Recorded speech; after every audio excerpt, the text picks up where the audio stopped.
పొద్దుగాలనే బాయికాడికి పోయే పనుండే మామ. నా పెళ్ళాం లేచిందో లేదా అనుకుంటే లేచింది.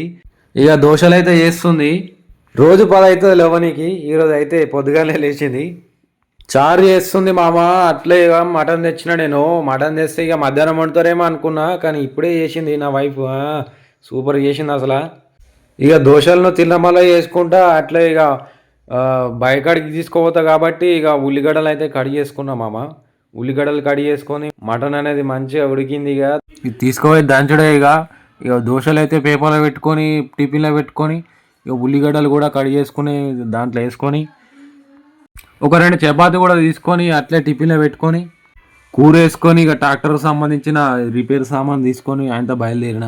పక్క చేనులో ఉన్న కాక ఎప్పుడో వచ్చిండు నీళ్ళు పారబెట్టనీకి మొక్కజొన్నకు. ఇక మొత్తం మీద మన బండి కాడికి అయితే వచ్చిన. బండిని అయితే స్టార్ట్ చేసుకొని ఇక బేరింగ్ పోయింది కాబట్టి ఇక గడ్డ మీద పెట్టుకోవాలి. మా మామ కూడా వచ్చిండు. మా మామ నేను ఇద్దరం కలిసి రిపేర్ అయితే చేస్తున్నాము. కానీ నాట్ల టైంలో ఇట్లా రిపేర్ పెడితే మస్తు బాధ అనిపిస్తుంది కదా మామ. మొత్తానికి టైర్ అయితే బయటకు తీసి 2 బేరింగ్లు పోయినాయి. 2 బేరింగ్లు ఎక్కిచ్చేసినాం. ఇక ఎక్కిచ్చేసి సామానాన్ని దారేసరికి మా అమ్మ కూడా వచ్చి మా అమ్మ నాకు మా మామకైతే పెడుతుంది. ఇక ఇంటికాడ తినే కంటే మంచిగా ఇట్లా మనకు ఇష్టమైన ఫుడ్ తెచ్చుకొని బాయిల కాడ తింటే సూపర్ ఉంటుంది కదా మామ. నాకైతే చాలా ఇష్టం ఇట్లా తినడము.